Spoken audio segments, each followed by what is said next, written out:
Ha sido muy bonito. Ha sido muy bonito porque la gente nos esperaba con muchísimas esperanzas y con muchísima ilusión de lo que iba a venir. Y yo, por lo menos en mi experiencia personal, me han recibido muy bien, con mucho cariño. Y además han agradecido mucho la cercanía y el que en el primer día nos hayamos acercado a conocer a todos los funcionarios y a todos los trabajadores. Yo diría que ha sido muy bonito, pero también muy exigente, que por otra parte es una cosa que nosotros mismos hemos puesto encima de la mesa, o sea que este nivel de exigencia es algo que nosotros hemos dicho, hay que cambiar las formas de hacer política. Una de las patas de eso es estar a la altura. Sí, yo coincido en que la acogida ha sido muy positiva en general por los trabajadores y trabajadoras de las diferentes juntas. Yo en concreto estoy en Usera y en Arganzuela. Y ha sido muy positiva, entre otras cosas, porque han visto por parte de nosotras una actitud ejemplarizante, ¿no? Bueno, yo he tenido una gran sensación de responsabilidad desde el primer momento y tengo que confesar que algún día he sido consciente del paraíso perdido, ¿no? Es decir, que yo me encontraba tan feliz de jubilada activa que os tengo que confesar que algún día me he sentido como una niña que no quiere ir al colegio y que descubre con terror que es la directora del colegio y que por tanto tiene que estar siempre, ¿no? Entonces, bueno, esto no es una broma, es simplemente quería como traslucir la enorme sensación de responsabilidad, porque creo que nosotros hemos tenido un número enorme de votantes en Madrid y que también desde el primer momento pues creo que yo misma y la candidatura en general hemos tenido claro que teníamos que gobernar para todo Madrid y que por tanto era muy importante mantener una actitud de respeto, de consideración, de escucha y por tanto pues de muchísima responsabilidad, ¿no?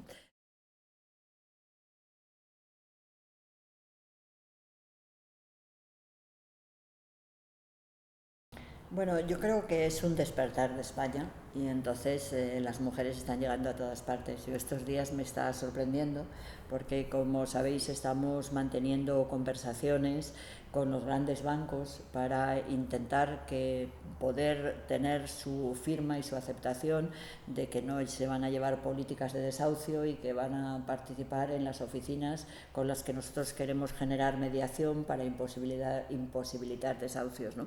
Bueno, pues os tengo que decir que me ha sorprendido ver entre el gran staff de la banca española mujeres de edades jóvenes muy bien preparadas y que asumen un papel directivo que quizá desde fuera se nota menos, pero ahora que estoy viéndolo desde dentro, pues me hace pensar que efectivamente es que el cambio de España pasa por el cambio de las mujeres y la participación más activa de las mujeres. Yo creo que en los movimientos sociales el protagonismo de las mujeres ha sido siempre importante. Y también en el marco del asociacionismo vecinal, las mujeres han tenido siempre mucha presencia, ¿no? Pero quizás desde el 15M ha habido un relanzamiento del movimiento feminista. Cuando el monopolio de la política institucional lo tenían los partidos tradicionales, que son partidos muy impermeables al cambio, pues yo creo que los partidos en este tema, como en muchos otros, se habían quedado por detrás de la sociedad. Entonces, que cuando se ha roto esa forma de hacer política porque se ha puesto en marcha una nueva que es más parecida a la sociedad a la que dice representar o a la que quiere representar, pues entonces ahí el protagonismo de las mujeres es evidente. Yo creo que lo que se ha producido ahora es la posibilidad de visibilizar por fin en puestos también determinados de muchísima responsabilidad a esas mujeres que van a liderar los procesos de cambio en este país.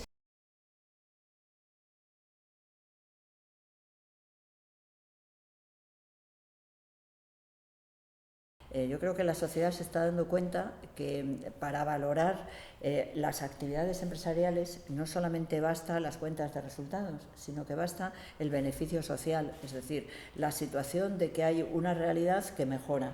Yo creo que en eso se ve mucho en lo que significa añadir los cuidados, digamos,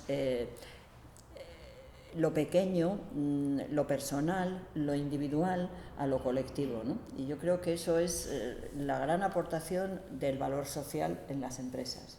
Y el valor social se define así, como aquello que de alguna manera difícil de percibir, pero muy válido para evaluar o mesurar, se mejora la vida de las personas o la vida de la sociedad por otras actitudes que están enmarcadas en lo que llamamos la cultura del cuidado, ¿no?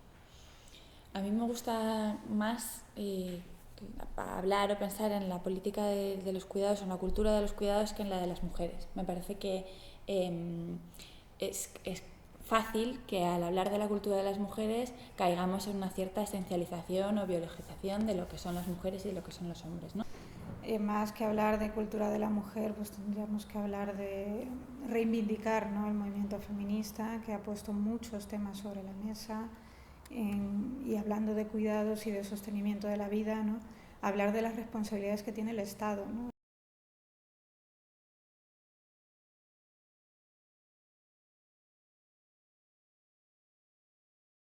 Cuando las mujeres llegan a profesiones masculinas, acaban aceptándolo sin incorporar lo que tienen ellas de su propia cultura, ¿no? Yo creo que hay un ejemplo muy clásico que es la violencia y la guerra, ¿no? Resulta como sorprendente ahora el que uno se plantee absolutamente pacifista y que esté en contra de todas las guerras. Normalmente la gente dice eso es una utopía, ¿no? Yo creo que es la esencia de la cultura de la mujer. La mujer siempre ha defendido la vida, y las organizaciones feministas desde el 1914 están hablando de la necesidad de abolir las guerras. Sin embargo, este discurso no está ahora, en nuestros días. Más importante quizá que hablar de valores masculinos o femeninos en las instituciones, hablaría de que las instituciones no son neutras, ¿no? Las instituciones están marcadas por una serie de dinámicas creadas desde hace muchísimo tiempo, que, bueno, pues el reto de nosotros efectivamente es no quedar absorbidos por esas líneas directrices marcadas desde la institución y seguir teniendo una conexión con la calle, que es de donde venimos, ¿no?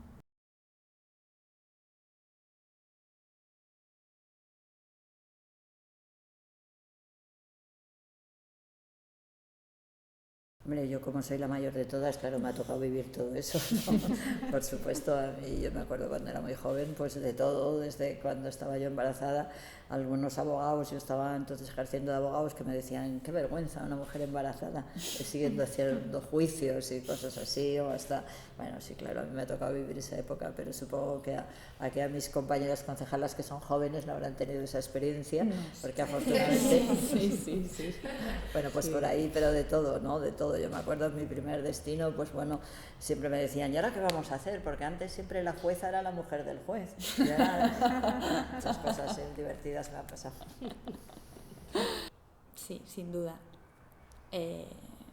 Lo que pasa es que sé que nos toca a todas, que no soy especial de ninguna forma, que es una cosa que seguimos sufriendo porque seguimos viviendo una sociedad profundamente machista, que ha mejorado muchas cosas, pero que sigue siendo profundamente machista, y uno de los enormes retos que tenemos por delante es acabar con esa forma de entender la política. Bueno, sí, en el mundo laboral, pues las mujeres nos vemos continuamente sometidas a ese juicio, ¿no?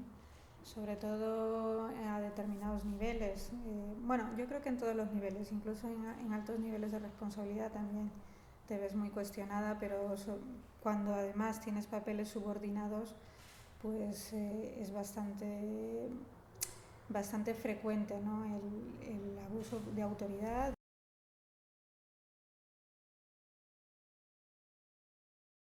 Principalmente, y en esta primera semana, solo llevamos una semana, lo primero es que les escuches, que hables con ellos, que les escuches, que te puedan plantear directamente. Sobre todo los funcionarios de una de mis juntas decían, es que hay que escuchar a los trabajadores que saben de lo que está hablando, los trabajadores de un centro deportivo a la hora de desarrollar políticas de deportes, de un centro cultural, de un centro de mayores. Nadie mejor que ellos te van a decir qué es lo que se necesita y dónde está fallando la política municipal. Esta primera ronda de reuniones, ¿no?, con cada departamento, yo en concreto me he centrado mucho en trabajar con las trabajadoras sociales para determinar, en particular en el distrito de Usera, cuáles eran las necesidades, ¿no?, que había más inmediatas que atender. Y claro, ellas lo que te dicen, por ejemplo, una de ellas me decía, es que tengo tantas cosas que contarte que no me da tiempo, es que te tendría aquí horas y horas y horas. Fíjate, yo quisiera insistir en lo que ellas dicen, pero que nosotros vamos a tener un reto muy grande, que es la escucha individual. Yo creo que la escucha individual es imprescindible, ¿no? Yo estuve el viernes por la tarde en un acto en el poblado dirigido de Fuencarral, y entonces hubo un señor muy alarmado. Yo veía que estaba muy afectado y me dijo, necesito hablar con usted como sea. Bueno, pues pues vente la semana que viene. No, es que es muy urgente. Bueno, nada, vente el lunes a las 9:30 al ayuntamiento, ¿no? Y ha venido. Y tenía toda la razón del mundo. Era un problema extraordinariamente urgente, que nadie le había solucionado. ¿Se puede saber qué era? Sí, era un problema tremendo porque es un señor que operan a su mujer en el hospital hoy y él tiene 3 nietos discapacitados. La Comunidad de Madrid le ha hecho responsable de los 3 nietos. Él ha pedido algún tipo de ayuda a las asistentes sociales y no se le ha dado. Entonces él decía, ¿cómo voy a poder estar yo solo con 3 nietos discapacitados y mi mujer en el hospital, ¿no? He dicho, tienes usted razón.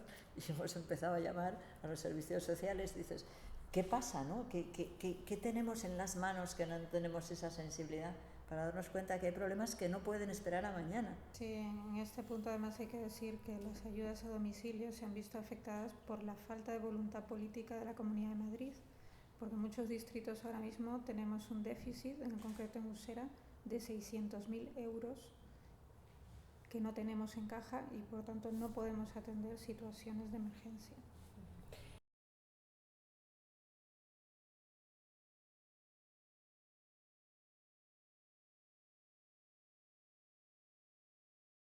Yo la verdad no esperaba, bueno, tampoco te pones a diseñar qué va a pasar, ¿no? Pero no esperaba el tipo, digamos, de críticas que hemos recibido, no las esperaba. Yo un poquito sí. O sea, yo no esto en concreto, que yo una parte de las cosas que han sucedido no tenía conocimiento de ellas, o sea que no podía estar, no podía tenerlas previstas, pero bueno, sí creo que hay algunos nervios en torno a nosotros, no solo a nosotros en el Ayuntamiento de Madrid, sino a las cosas que han sucedido en todo el Estado. Hay un cierto, yo creo que hay mucha gente que no sabe cómo qué hacer.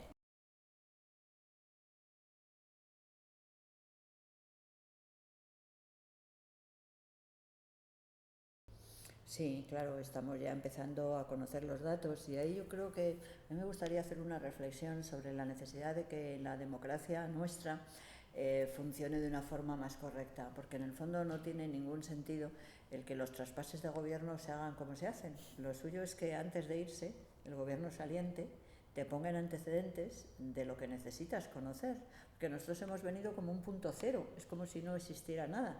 Dicen que ha habido mucha quema de documentos, no lo sé, pero de hecho llegamos y es como un punto cero, es como si todo lo tuviéramos que ir investigando, ¿no? No tiene sentido. Lo suyo es que el gobierno saliente hubiera dicho que eran estas líneas de actuación, pasa esto lo hemos hecho bien, esto no.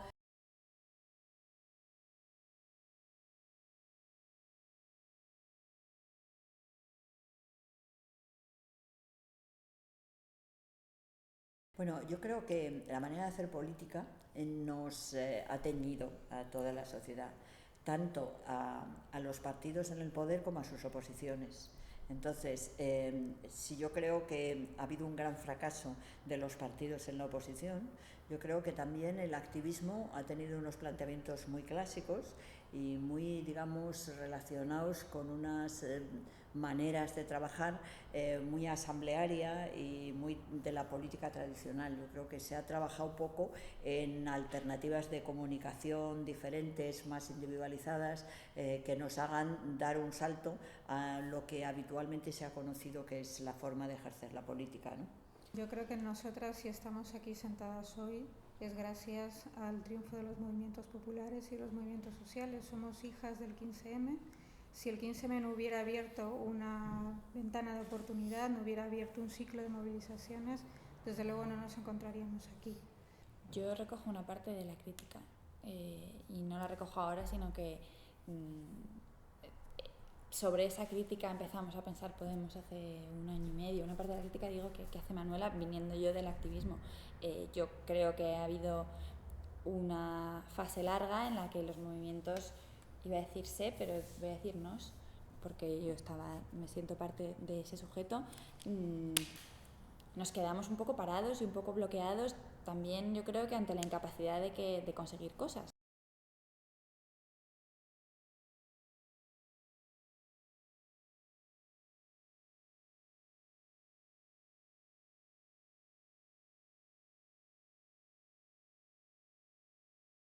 No solo se puede, sino se debe. Muy bien. Se debe y eso yo creo que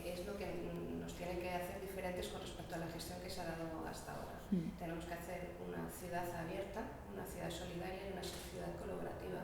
Y el modelo de ciudad que se desarrolle va a ser la que marque el poner el fin a la soledad de la gente. En lo de la soledad quería decir que además es un tema de salud, es decir, es un tema, yo creo que está muy detectado. La soledad puede producir espirales que erosionan la salud y es importante. Y quizá en ese tema me preocupa más la soledad de las mujeres.